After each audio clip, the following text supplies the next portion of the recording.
तो स्टार्ट करते हैं गवर्नमेंट बजट। सबसे पहले गवर्नमेंट बजट के रिवीजन में सबसे पहले हम लोग ये रिवाइज करेंगे कि गवर्नमेंट बजट क्या है। तो गवर्नमेंट बेसिकली गवर्नमेंट बजट क्या है, एक स्टेटमेंट है। सर किसका स्टेटमेंट है? तो ये जो स्टेटमेंट है ये दो चीज का है, एक तो गवर्नमेंट के रिसिप्ट्स के और एक तो है गवर्नमेंट के पेमेंट्स के, राइट। तो गवर्नमेंट के statement of receipts and payments. अच्छा, अब क्वेश्चन आता है कि सर ये प्रेजेंट है कि फ्यूचर है? ऑब्वियस की बात है, बजट हमेशा बजट फ्यूचर के लिए बजाते हैं, तो ये future receipts and future payments की बात है। ये स्टेटमेंट्स क्यों बनाते हैं? ये गवर्नमेंट ये स्टेटमेंट इसलिए बनाते हैं ताकि ये इकोनॉमी में बैलेंस, जीडीपी का ग्रोथ हो प्लस एक स्टेबिलिटी मेंटेन, जीडीपी का ग्रोथ हो और स्टेबिलिटी मेंटेन हो, इसके लिए ये बजट बनाते हैं। इस बजट को हम दूसरा जो नाम देते हैं इसको कहते हैं बजटरी पॉलिसी। इसको क्या नाम दिया जाता है? Budgetary policy. So government budget is a budgetary policy which shows the statement of receipts and payments of the government, right, to ensure economic stability as well as GDP growth. ये है government budget. अब government budget के हम next topic पढ़ रहे हैं, that is components of government budget. हम क्या पढ़ रहे हैं? Components of government budget. अब गवर्नमेंट बजट के जो कंपोनेंट्स है इसको हमें किस तरह से रिवाइज करना है, ध्यान से सुनना। गवर्नमेंट बजट के जो कंपोनेंट्स है वो है सबसे पहले तो एक रिसिप्ट कॉलम और ऑब्वियसली दूसरा कौन सा कॉलम होगा? एक्सपेंडिचर।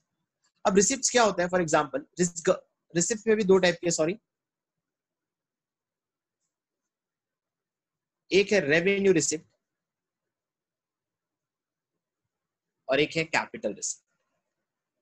अब इसको याद कैसे करना है कि सर कैपिटल रिसिप्ट्स क्या होता है, रेवेन्यू रिसिप्ट्स क्या होता है? इसके ऊपर 3 मार्क का 100% क्वेश्चन आएगा कि what is the difference between a capital receipts and revenue receipt, या तो रेवेन्यू एक्सपेंडिचर या कैपिटल एक्सपेंडिचर, राइट। इसके ऊपर एक क्वेश्चन आ सकता है। अब तुम्हें याद कैसे करना है? मैंने क्या कहा था, कैपिटल रिसिप्ट में एक एग्जांपल याद कर लो, डेफिनेशन याद हो जाएगी। तुम्हें कौन सा एग्जांपल याद रखना है? बोरिंग्स वाला। तो बोरिंग से होता क्या है? तो बोरिंग से बेसिकली आपकी लायबिलिटी बढ़ती है, या तो फिर आपको ऑपोजिट लिखना है, एसेट्स कम होती है। तो इससे ऑटोमेटिकली आपको याद हो जाएगा कि कैपिटल रिसिप्ट्स क्या है।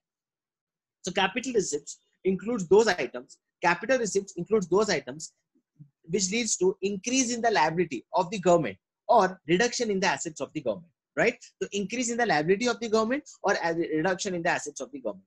तो basically आपको याद कैसे करना है? बोरोइंग्स के थ्रू। तो जो बोरोइंग्स जिससे लायबिलिटी बढ़ती है तो ऑटोमेटिकली बाकी सब हो जाता है। अच्छा, रेवेन्यू रिसिप्ट्स क्या होता है? तो जहां रेवेन्यू रिसिप्ट्स ये होता है ना जिससे ना लायबिलिटी कुछ चेंज होती है, ना इसका इंपैक्ट, ना लायबिलिटी इंक्रीज होती है, ना ही कोई एसेट्स डिक्रीज होता है, उसे हम रेवेन्यू रिसिप्ट बोलते हैं। तो revenue receipt includes those receipts which neither leads to increase in liability और रिडक्शन इन द एसेट्स। ठीक है, अब इसके अंदर के कंपोनेंट समझाएंगे। तो रेवेन्यू रिसिप्ट्स के अंदर भी दो रिसिप्ट्स हैं, एक है टैक्स रिसिप्ट और एक है नॉन टैक्स रिसिप्ट। एक है टैक्स रिसिप्ट और एक है नॉन टैक्स रिसिप्ट। अब इसके ऊपर भी क्वेश्चन आएंगे, मेरी बात सुनिए। नॉन टैक्स और sorry capital receipts and revenue receipts के ऊपर क्वेश्चन आते हैं। फॉर एग्जांपल आपका अगर बोरोइंग्स है तो बोरोइंग्स होगा तो इससे क्या होगा? लायबिलिटी बढ़ेगी कि घटेगी? इसके बारे में आ सकता है। बोरोइंग से क्या होता है? It is a capital receipt because it leads to increase in liability. तो इस तरह के क्वेश्चंस आ सकते हैं। तुम्हें एप्लीकेशन बेस्ड क्वेश्चंस इसके करने ही है, क्वेश्चन आने के पूरे चांसेस। अब टैक्स रिसिप्ट के अंदर 3 कॉलम आते हैं। सबसे पहला आता है प्रोग्रेसिव एंड रिग्रेसिव, दूसरा आता है direct tax and indirect tax, और तीसरा जो आता है इसे हम बोलते हैं value added tax and specified tax. ठीक है, अब what do you mean by progressive and regressive? देखो, प्रोग्रेसिव टैक्स क्या होता है? प्रोग्रेसिव टैक्स वो टैक्स होता है जिसमें जैसे जैसे आपकी इनकम बढ़ती है वैसे वैसे आपका टैक्स बढ़ता है। जैसे जैसे आपकी इनकम बढ़ती है वैसे वैसे आपका टैक्स होता है। जैसे for example income tax, income tax में क्या होता है कि आपके जैसे जैसे इनकम बढ़ती है वैसे वैसे आपका टैक्स बढ़ता है, राइट। तो प्रोग्रेसिव टैक्स, इसमें रियल बर्डन किन लोगों को होता है? ऑब्वियसली जो होता है रिचर सेक्शन को, बिकॉज जितनी ज्यादा आपकी इनकम होगी उतना ज्यादा आपको टैक्स पे करना पड़ेगा, उतना परसेंटेज ऑफ टैक्स आता होगा। रिग्रेसिव टैक्स क्या होता है? रिग्रेसिव टैक्स मतलब same level of tax, same level of tax irrespective आपकी क्या इनकम हो या क्या एक्सपेंडिचर हो, सेम लेवल ऑफ टैक्स होगा। फॉर एग्जांपल जीएसटी, जीएसटी हर एक को सेम पे करना पड़ता है, चाहे वो रिचर हो या पुअर हो। ऑब्वियसली इस पे ज्यादा बर्डन किसको होता है? पुअर पीपल को, राइट। तो फिर से कह देता हूँ, प्रोग्रेसिव मतलब जैसे इनकम बढ़े वैसे टैक्स बढ़ता है, रिचर सेक्शन को ज्यादा बर्डन है, and regressive same level of tax, for example GST जिसका ज्यादा बर्डन पुअर सेक्शन को। अच्छा, डायरेक्ट टैक्स क्या होता है? डायरेक्ट टैक्स फॉर एग्जांपल से हम अपना इनकम टैक्स, क्यों? क्योंकि इनकम जिसकी होती है उसी को डायरेक्टली गवर्नमेंट को पे करना होता है टैक्स। जिसकी इनकम उसको डायरेक्टली गवर्नमेंट को पे करना है, मतलब the person who page tax is the person who page government directly. मतलब जिस पर्सन को टैक्स का बेयर करना है वही गवर्नमेंट को पे कर रहा है। आईटीटी में अलग होता है इनडायरेक्ट टैक्स, जैसे फॉर एग्जांपल जीएसटी। अब जीएसटी में होता क्या है? ये अपना सेलर है, ये अपना बायर है और ये अपना गवर्नमेंट। तो जब सेलर गुड्स चार्ज करता है तो उसके साथ साथ जीएसटी चार्ज करता है। तो जीएसटी बेयर कौन कर रहा है? जीएसटी बेयर करने वाला बायर है, पर इसको पे कौन करेगा? हम नहीं पे करते हैं। पे करने वाला कौन होता है? सेलर होता है। सेलर किसको पे करेगा? ऑब्वियसली सर गवर्नमेंट को पे करेगा। सेलर गवर्नमेंट को डायरेक्टली जीएसटी पे करता है। किससे सेलेक्ट कलेक्ट करता है? बायर से, राइट? तो बायर से कलेक्ट करता है जीएसटी और गवर्नमेंट को पे करता है। इस टाइप के टैक्सेशन को हम बोलते हैं इनडायरेक्ट टैक्स। अब तीसरे की बात करते हैं। तीसरे को हम बोलते हैं वैल्यू एडेड टैक्स या स्पेसिफाइड टैक्स। अच्छा, वैल्यू एडेड टैक्स मतलब क्या होता है? पहले से ये हमारा चेन है, ये है प्रोड्यूसर 2 और ये है प्रोड्यूसर 3। तो प्रोड्यूसर 1 ने ये प्रोडक्ट 100 में खरीदा और 300 में बेचा। इसने प्रोड्यूसर 2 ने 900 में बेचा और 900 इसने कस्टमर को 2000 में बेचा। तो इसने कितना वैल्यू ऐड किया? इसने कितना वैल्यू ऐड किया? 200 का वैल्यू ऐड किया। 200 पे इसको टैक्स पे करना पड़ेगा, that is value added tax. जितना वैल्यू ऐड करते हो उस पे टैक्स पे। इसको कितना पे करना पड़ेगा? 700 पे। किसने 700 का वैल्यू ऐड किया? इसने 1100 का वैल्यू। इसे कहते हैं वैल्यू एडेड टैक्स। और स्पेसिफाइड टैक्स मतलब क्या होता है? जहां आपको फाइनल अमाउंट पे इस पे टैक्स पे करना, मतलब इसको 300 पे करना पड़ेगा, इसको 900 पे करना पड़ेगा और इसको 2000 पे करना। तो ये हुआ हमारा डायरेक्ट टैक्स में, सॉरी, टैक्स रिसिप्ट। अब नॉन टैक्स रिसिप्ट कौन से हैं? हम ये करेंगे। देखो मैं नॉन टैक्स रिसिप्ट को यहाँ लिखूँ। नॉन टैक्स सबसे पहले है फीस। फीस क्या होती है? कि गवर्नमेंट जो भी आपको एडमिनिस्ट्रेशन काम करती है उसके लिए पैसा चार्ज करती है और उस पैसे को हम बोलते हैं फीस। जैसे लॉयर का काम करवाती है एज ए जज, जज अपना पैसा लेता है, फीस देता है। पुलिस अपना काम करवाती है तो वो अपना पैसा लेता है, that is called fees. Fine. Fines मतलब क्या? कि अगर हमारे कोई सिटीजन है वो अगर लॉ को फॉलो ना करे, अगर हमारे कोई सिटीजन लॉ को फॉलो ना करे तो उनको पनिश करने के लिए हम लोग फाइन चार्ज करते हैं, तो वो भी गवर्नमेंट का बहुत बड़ा सोर्स ऑफ इनकम। तीसरा मतलब क्या है? थर्ड। Third is estate. अच्छा, ये एस्टेट क्या है? एस्टेट मतलब सिंपल सा चीज है कि अगर मेरा कोई लीगल है नहीं, अगर मेरा कोई लीगल है नहीं है, तो मेरी प्रॉपर्टी को संभालने वाला नहीं है, तो मेरी प्रॉपर्टी फिर किसके पास चली जाती है? गवर्नमेंट के पास चली जाती है। और ऐसे टाइप की इनकम को हम क्या बोलते हैं? एस्टीट बोलते हैं। क्या बोलते हैं? एस्टीट। अब चौथा जो इनकम है उसे हम बोलते हैं स्पेशल असेसमेंट, राइट? अब स्पेशल असेसमेंट क्या होता है? स्पेशल असेसमेंट मतलब ये होता है कि अगर मेरी कोई प्रॉपर्टी है और मेरी प्रॉपर्टी में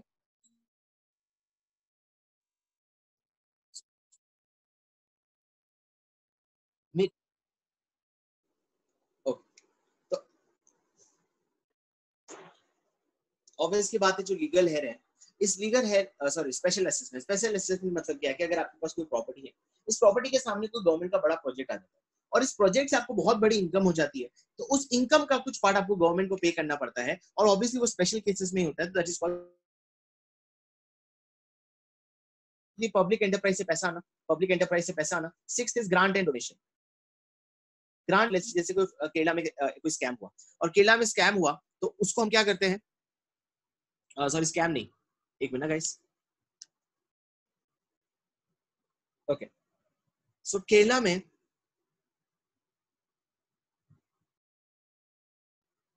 जो केरला में कुछ फ्लड हुई, तो फ्लड का जो पैसा होता है कभी सऊदी अरेबिया दे देता है, तो उस टाइप की कहते हैं हम लोग ग्रांट एंड डोनेशन। एंड जो लास्ट है, the last one is sale of spectrum.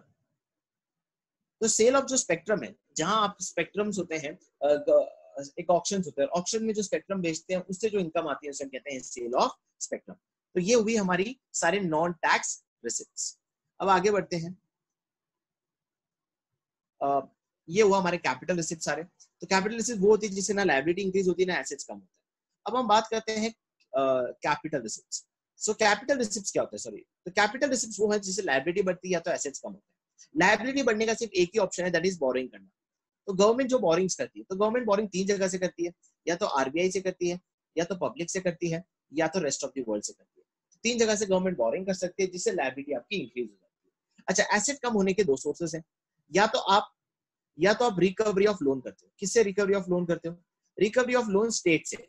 State को आपने कभी इमरजेंसी के पर्पस में लोन दिया होता है, तो जब आप उसे वो लोन रिकवर करते हो तो इसे एसेट्स कम होते हैं और इसे हम कैपिटल रिसिप्ट बोलते हैं। और दूसरा जो है वो डिसइन्वेस्टमेंट। डिसइन्वेस्टमेंट एक ऐसी चीज है जहां गवर्नमेंट अपने शेयर्स को बेचती है, उस शेयर से बेचने से जो रेवेन्यू जनरेट होता है उसे हम कहते हैं disinvestment of shares. I hope so ये क्लियर हो गया होगा कैपिटल रिसिप्ट्स क्या होता है। अब हम बात करते हैं रेवेन्यू रिसिप्ट्स की, sorry revenue expenditure and capital expenditure. देखो इसको कैसे याद करना है, कैपिटल एक्सपेंडिचर जो है बहुत ही सिंपल है। आपको बेसिकली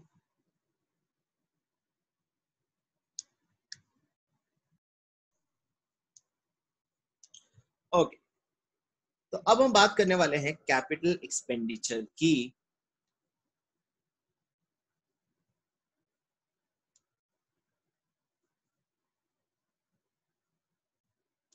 तो कैपिटल एक्सपेंडिचर जो है इसके अंदर दो है, कैपिटल एक्सपेंडिचर, रेवेन्यू एक्सपेंडिचर। अब इसको याद कैसे करना है, जैसे जैसे यहाँ लायबिलिटी बढ़ रही है, जैसे यहाँ लायबिलिटी बढ़ रही है तो यहाँ ऑटोमेटिकली लिख दो लायबिलिटी घटना या तो एसेट का बढ़ना, राइट, या तो लायबिलिटी का घटना या तो फिर एसेट्स का बढ़ना। ओके, और रेवेन्यू एक्सपेंडिचर क्या होगा सर? रेवेन्यू एक्सपेंडिचर वो एक्सपेंडिचर होगा जिससे ना लायबिलिटी बढ़ती है ना ही एसेट्स, ना लायबिलिटी घटती है ना ही एसेट्स बढ़ता है। सिंपल सी चीज है, बहुत सिंपल है, इसमें तुम्हें कुछ खास याद नहीं करना है। इसमें अभी कौन से एग्जांपल्स याद करने हैं वो जरूर रहना है कि जैसे कैपिटल एक्सपेंडिचर में लायबिलिटी कम होने का ऑप्शन कौन सा है? लायबिलिटी कम होने का ऑप्शन है रीपेमेंट ऑफ बोरोइंग। जब आप बोरोइंग रीपेमेंट करते हो तो उससे आपकी लायबिलिटी कम हो जाती है, राइट। एसेट्स बढ़ना, जैसे गवर्नमेंट अगर डैम्स बनाती है, रोड्स बनाती है, कंस्ट्रक्शन प्रोजेक्ट्स करती है तो उससे अपना एसेट्स क्रिएट होता है, राइट। या गवर्नमेंट कुछ सिक्योरिटीज में इन्वेस्ट करती है तो गवर्नमेंट के एसेट्स बढ़ते हैं, पब्लिक एंटरप्राइज में इन्वेस्ट करती है, इसे कहते हैं। वही रेवेन्यू एक्सपेंडिचर क्या होती है, जैसे गवर्नमेंट डिफेंस पे खर्चा करती है, यस डिफेंस का खर्चा रेवेन्यू एक्सपेंडिचर है। गवर्नमेंट अगर मिड डे मील स्कीम इस तरह का दे और या गवर्नमेंट एक्सपेंडिचर कर रहा हो, एक्सपेंडिचर जिससे कोई एसेट क्रिएट नहीं हो रहा है तो उस टाइप के एक्सपेंडिचर को हम रेवेन्यू एक्सपेंडिचर बोलते हैं। इसी के साथ पूरे कंपोनेंट्स कंप्लीट कर लिए। क्या क्या कंपोनेंट्स है गवर्नमेंट बजट के, जो रिसिप्ट्स है एंड एक्सपेंडिचर्स है। तो कंपोनेंट्स इंपॉर्टेंट है, इसमें तीन क्वेश्चन, क्या रिसिप्ट हो गया, कैपिटल रिसिप्ट होगा, क्या एक्सपेंडिचर हो गया, कैपिटल एक्सपेंडिचर। तो आपको ये जो लायबिलिटी वाला है ये बहुत अच्छे से याद करना पड़ेगा 37 टाइप क्वेश्चन क्या सॉल्व करने के लिए।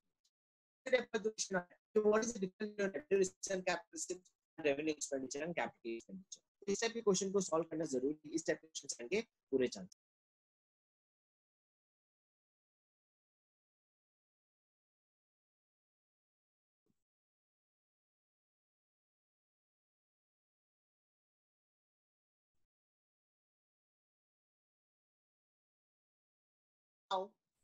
हम लोग डिस्कस कर रहे हैं कि बजटरी में बजटरी डेफिसिट्स, और जब मैं बजटरी डेफिसिट डिस्कस कर रहा हूँ तो इसमें तीन टाइप के डेफिसिट्स आते हैं, तो इसको हमें याद करना है। एक होता है अपना fiscal deficit, revenue deficit and primary deficit. ये तीनों डेफिसिट है जो हमें अच्छे से आने चाहिए, एक है fiscal deficit, revenue deficit and primary. सबसे पहले हम रेवेन्यू डेफिसिट पे जा रहे हैं। अब क्या होता है रेवेन्यू डेफिसिट? देखो डेफिसिट का मतलब ही होता है जब आपका खर्चा आपके रिसिप्ट से ज्यादा, expenditure is more than receipt, उसे हम डेफिसिट बोलते हैं। और रेवेन्यू डेफिसिट कब होगा? जब revenue expenditure is more than revenue receipt. तो जब आपका रेवेन्यू एक्सपेंडिचर ज्यादा हो जाता है रेवेन्यू रिसिप्ट से तो उस टाइप को हम क्या बोलते हैं? Revenue deficit. अब इसके क्या इम्प्लीकेशन होंगे हम इसके बारे में डिस्कस कर रहे हैं। देखो इसके इम्प्लीकेशन बहुत ही सिंपल है। इसके इम्प्लीकेशन है, सबसे पहला जो इम्प्लीकेशन है वो ये होगा कि सबसे पहले कि जब आपका खर्चा आपके रिसिप्ट से ज्यादा हो तो आप ट्राई करोगे कि आप कट डाउन करो अपने एक्सपेंडिचर, और अपने एक्सपेंडिचर को कट डाउन करने के लिए आप क्या करोगे? जो आप सब्सिडीज देने वाले उसको कम कर दो, ताकि क्या है कि रेवेन्यू डेफिसिट जो है उसको ठीक करते हैं। क्योंकि हमें कहीं ना कहीं खर्चा अगर रिसिप्ट से ज्यादा है तो खर्चे को मैनेज तो करना पड़ेगा, तो उसको मैनेज करने के लिए या तो क्या करो कि खर्चे को कम कर दो। अगर आपका खर्चा कम नहीं हो रहा है तो दूसरा ऑप्शन है आप बोरिंग कर लो। अच्छा, गवर्नमेंट कहाँ से बोरिंग कर सकती है? तीन सोर्स से हम ऑलरेडी डिस्कस कर चुके हैं, आरबीआई से, पब्लिक से या रेस्ट ऑफ द वर्ल्ड से। तो लेट्स से अगर आपका 105 रुपए का रेवेन्यू एक्सपेंडिचर है और 100 रुपए का रेवेन्यू रिसिप्ट है तो आप बोरिंग कितना करोगे? 5 का बोरिंग करोगे ताकि अपने इस डेफिसिट को सॉल्व कर सके। ये अगर ये ऑप्शन भी पूरा नहीं होता तो लास्ट आपका ऑप्शन है वो है डिसइन्वेस्टमेंट। अगर डिसइन्वेस्टमेंट ऑफ शेयर्स, आप गवर्नमेंट अपने जो शेयर्स है वो किसी और को दे देगी और उस 5 रुपए की जो कमाई होगी वो इसको यहाँ यूज करेगी। अब प्रॉब्लम यहाँ ये आ जाता है कि अगर ये डिसइन्वेस्टमेंट ऑफ शेयर्स किसी फॉरेन कंपनी को दे दिया तो हो सकता है फ्यूचर में ये लोग हमारी इकोनॉमी को कंट्रोल करें, हो सकता है कि ये लोग हमारी इकोनॉमी को फ्यूचर में कंट्रोल करें, ये ऑप्शन आ सकता है, राइट। तो ऐसा कुछ होना एक अच्छी चीज नहीं है इकोनॉमी के लिए। इससे रेवेन्यू एक्सपेंडिचर या रेवेन्यू डेफिसिट होना किसी के लिए कभी भी कोई अच्छी चीज किसी कंट्री के लिए अच्छी नहीं होती। अब हम आगे बढ़ते हैं फिस्कल डेफिसिट। देखो फिस्कल डेफिसिट एक ऐसा चीज है जहां total expenditure is no more than total receipts except borrowing. से इसका मतलब क्या है? इसका दो ऑप्शन। अब फिस्कल डेफिसिट को निकालने के दो तरीके। या तो आप बोल सकते हो फिस्कल डेफिसिट मतलब it is the total borings of the government.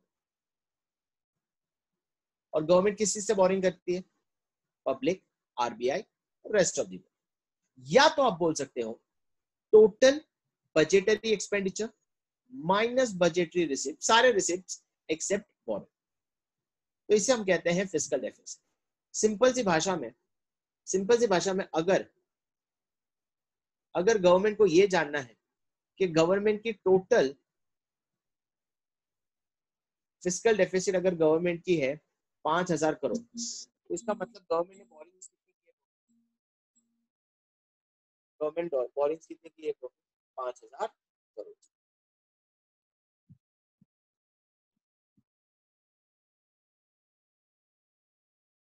Is this clear? तो फिस्कल डेफिसिट ये होता है।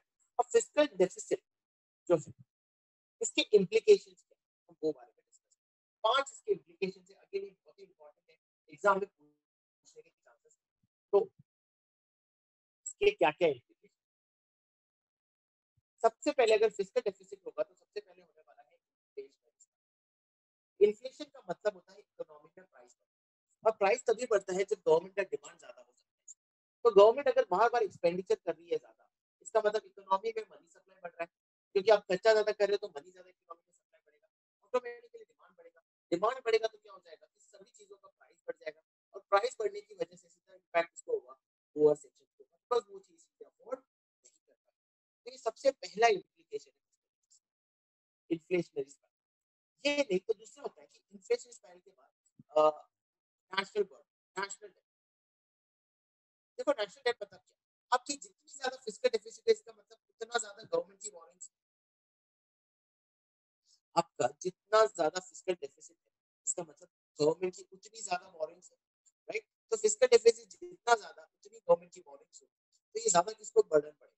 ये बर्डन पड़ेगा फ्यूचर जनरेशन को, जिनको इन सबका पैसा चुकाना पड़ेगा, जो बहुत ही ज्यादा प्रॉब्लमेटिक रहेगा। तो नेशनल डेट बढ़ना एक खराब इंडिकेशन होगा। और जो थर्ड पॉइंट है एक विशियस सर्कल चलता रहेगा। सर किसका विशियस सर्कल चलता रहेगा? High fiscal deficit and low GDP. Sir कैसे? फिस्कल डेफिसिट जितना ज्यादा होता रहेगा उतना गवर्नमेंट का जीडीपी कम होता जाएगा। जितनी गवर्नमेंट की जीडीपी कम होती जाएगी उतनी लोगों की इनकम कम होती जाएगी। जितनी इनकम कम होगी उतना गवर्नमेंट के लोग टैक्स पे कम करेंगे। अच्छा हमें पता है टैक्स किसका कंपोनेंट है? टैक्स किसका कंपोनेंट है? रेवेन्यू रिसीट्स का कॉलम है। तो जितना टैक्स बढ़ेगा कम होगा उतना रेवेन्यू रिसीट्स कम होगा। अच्छा तो फिस्कल डेफिसिट और बढ़ जाएगा। क्यों? आपका रिसिप्ट कम है तो इसका मतलब डेफिसिट तो और बढ़ना ही है। फॉर एग्जांपल अगर पहले आपका 105 रुपए का खर्चा होता था और 100 रुपए का रेवेन्यू, तो आपका डेफिसिट कितना हुआ? 5। अगर आपका अभी रेवेन्यू 90 हो गया, रेवेन्यू कम हो गया क्योंकि टैक्स कम हो गया और खर्चा उतना ही है, तो आपका डेफिसिट क्या होने वाला है? और बढ़ेगा। विशियस सर्कल फिस्कल डेफिसिट और लो जीडीपी का ये चलता है। और जो आप लास्ट 2 पॉइंट्स जो है, फोर्थ पॉइंट जो है वो है क्राउडिंग आउट इफेक्ट। अब क्राउडिंग आउट इफेक्ट मतलब क्या होता है कि अगर गवर्नमेंट बार बार बोरिंग्स करती जाएगी आरबीआई से, पब्लिक से और रेस्ट ऑफ द वर्ल्ड के लिए, तो प्राइवेट इन्वेस्टर्स के लिए पैसा अवेलेबल नहीं रहेगा। बैंकर्स उनको पैसा, प्राइवेट इन्वेस्टर जब पैसा मांगेंगे उनके बैंक के पास पैसा अवेलेबल नहीं रहेगा, बिकॉज सारा पैसा गवर्नमेंट ने ले लिया है। और ऐसी सिचुएशन को जो है हम लोग बोलते हैं इकोनॉमी में क्राउडिंग आउट इफेक्ट। ऐसी ऐसी सिचुएशन को क्या कहा जाता है? Crowding out effect.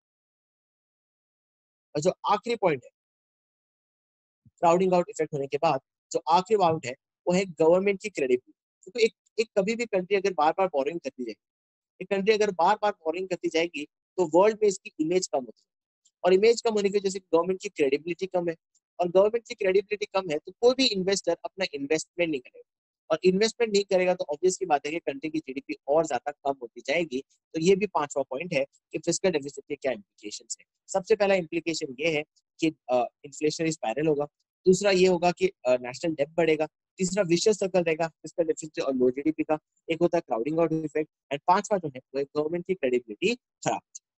अब हम तीसरा जो डेफिसिट पे जा रहे हैं वो है प्राइमरी डेफिसिट। देखो प्राइमरी डेफिसिट कुछ खास नहीं है, primary deficit basically means fiscal deficit minus interest element. तो इंटरेस्ट एलिमेंट अगर आप माइनस कर दोगे तो जो तुम्हारा आंसर आएगा उसे कहते हैं हम लोग प्राइमरी डेफिसिट। इसका इम्प्लीकेशन और फिस्कल डेफिसिट का इम्प्लीकेशन एग्जैक्टली सेम। अब मेरी बात सुनो, इन तीनों में भी एक डिफरेंस आ सकता है कि what is the difference between fiscal deficit, revenue deficit and primary deficit. ये भी बहुत अच्छे से पढ़ के जाना क्योंकि इसके ऊपर भी क्वेश्चन आ सकता है। अब जो इसमें आखिरी कंपोनेंट रह चुका है वो है गवर्नमेंट बजट के ऑब्जेक्टिव्स। ये भी इंपॉर्टेंट है, इसके ऊपर भी आ सकता है, और इसका एक मैंने मेमोरी टेक्निक दिया था गरीब, जिसको हम अभी डिस्कस करेंगे। जहाँ जी का मतलब क्या है, जी का मतलब होता है जीडीपी ग्रोथ। अच्छा, गवर्नमेंट का सबसे पहला ऑब्जेक्टिव होता है कि जीडीपी ग्रो करना। अच्छा, जीडीपी ग्रो करने का तभी हो सकता है जब इन्वेस्टमेंट आएगा। इन्वेस्टमेंट दो तरीके से कर सकते हैं, या खुद इन्वेस्टमेंट करेगा in the form of public companies के थ्रू खुद इन्वेस्ट करेगा, या तो इंड्यूस करेगा प्राइवेट इन्वेस्टर को कि वो इन्वेस्ट, या तो प्राइवेट इन्वेस्टर्स को खींचेगा कि आप आके इन्वेस्ट करो। दो तरीके से गवर्नमेंट अपना जीडीपी बढ़ाने का चाहेगा। सेकेंड है एलोकेशन ऑफ रिसोर्स। अब एलोकेशन ऑफ रिसोर्सेज में क्या, देखो रिसोर्सेज को मैं दो फॉर्मेट आता हूँ। रिसोर्सेज में आप गुड्स बनाते हो। अब गुड्स दो टाइप के होते हैं, एक होते हैं लग्जरी गुड्स, राइट, और एक होते हैं पब्लिक गुड्स। अब इन दोनों में फर्क क्या है? पब्लिक गुड्स का मतलब क्या होता है? जैसे रोड बना, जैसे डैम बना, जैसे ब्रिजेस बना, क्यों? ये सभी लोग के इस्तेमाल के लिए है, इसे कहते हैं रोड। लग्जरी गुड्स वो गुड्स होते हैं जो सिर्फ रिचर सेक्शन अफोर्ड कर सकते हैं, पुअर सेक्शन अफोर्ड नहीं कर सकते, उसे हम कहते हैं लग्जरी गुड्स। अब क्वेश्चन ये आता है कि सर हम इसका में गवर्नमेंट का ऑब्जेक्टिव क्या होगा? देखो प्राइवेट इन्वेस्टर वही गुड्स बनाएगा जिसकी डिमांड, और डिमांड करने वाला कौन है? Richer section. तो ऑब्वियसली रिचर सेक्शन कौन से गुड्स की डिमांड करता है? लग्जरी गुड्स की। तो ऑब्वियसली मार्केट में सिर्फ लग्जरी गुड्स ही प्राइवेट इन्वेस्टर्स बना पाएंगे। तो फिर अब क्वेश्चन आता है कि फिर पब्लिक गुड्स कौन बनाएगा? तो पब्लिक गुड्स कौन बनाएगा? गवर्नमेंट बनाएगा, बिकॉज कभी भी प्राइवेट इन्वेस्टर्स नहीं बनाते। तो एलोकेशन ऑफ रिसोर्सेज मतलब पैसा को एलोकेट करना पब्लिक गुड्स बनाने के लिए, ये काम भी गवर्नमेंट। आर, आर का मतलब होता है रीडिस्ट्रीब्यूशन ऑफ।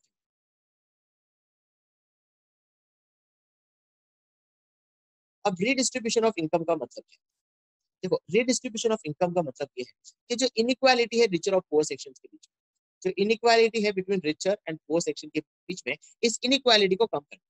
मतलब रिच और रिच होते जा रहे, गरीब और गरीब हो जा रहे। इसके लिए गवर्नमेंट ने क्या लाया? Progressive tax. प्रोग्रेसिव टैक्स क्या होता है कि जैसे जैसे आपकी इनकम बढ़ेगी वैसे वैसे आपका टैक्स बढ़ेगा। जैसे मतलब आपको 5 लाख रुपए तक कोई टैक्स नहीं पे करना है, 10 लाख रुपए की कमाई तक सालाना आपको 10% पे करना है, 10 से ऊपर के लिए आपको 20% पे करना है, 20 लाख से ऊपर जो आपको 30% पे करना है। जैसे जैसे इनकम बढ़ेगी वैसे वैसे टैक्स का परसेंटेज बढ़ेगा। इस टाइप के तरीके को हम प्रोग्रेसिव टैक्स बोलते हैं, राइट। और इसका फायदा क्या होगा कि इनइक्वालिटी को कम करेगा, प्लस इससे जो पैसा आने वाला है वो गरीबों को हेल्प किया जाएगा in the form of subsidies. इस तरह से हेल्प किया जाएगा in the form of subsidies. I hope so ये क्लियर हो चुका है रीडिस्ट्रीब्यूशन ऑफ इनकम। अब हम चौथे कंपोनेंट पे जा रहे हैं जो है ई मतलब होता है एम्प्लॉयमेंट अपॉर्चुनिटी। अच्छा, गवर्नमेंट भी बहुत सारी एम्प्लॉयमेंट अपॉर्चुनिटी देती है। फॉर एग्जांपल रेलवे, आज रेलवे कितने लोगों को एम्प्लॉयमेंट अपॉर्चुनिटीज, राइट। तो गवर्नमेंट अपने पब्लिक एंटरप्राइज के थ्रू बहुत सारे एम्प्लॉयमेंट अपॉर्चुनिटीज क्रिएट करती है और लोगों की इनकम। एक और ई का मतलब होता है इकोनॉमिक की स्टेबिलिटी। अच्छा, इकोनॉमिक की स्टेबिलिटी का मतलब क्या कि इकोनॉमी में ना ही इन्फ्लेशन है ना ही डिफ्लेशन। ऑब्वियस की बात है सर, इन्फ्लेशन होगा तो उसको स्टेबल कैसे करेगा गवर्नमेंट? अच्छा, इन्फ्लेशन का मतलब प्राइस बढ़ना। प्राइस कब बढ़ेगा? जब लोगों की डिमांड ज्यादा है, और लोगों की डिमांड कब ज्यादा है? जब लोगों की इनकम ज्यादा है। तो इन्फ्लेशन में अपनी गवर्नमेंट अपने एक्सपेंडिचर्स को कम करवा, गवर्नमेंट एक्सपेंडिचर कम करेगी तो लोगों की इनकम कम हो जाएगी और ऑटोमेटिकली डिमांड कम हो जाएगा और इन्फ्लेशन कंट्रोल हो जाएगा। और डिफ्लेशन में क्या होगा? डिफ्लेशन में लोग डिमांड नहीं कर रहे तो गवर्नमेंट खर्चा ज्यादा करेगी ताकि लोग डिमांड करें, और डिमांड करेंगे तो ऑटोमेटिकली डिफ्लेशन हट जाएगा। इस तरह से इनइक्वालिटी को कम। एंड जो लास्ट पॉइंट,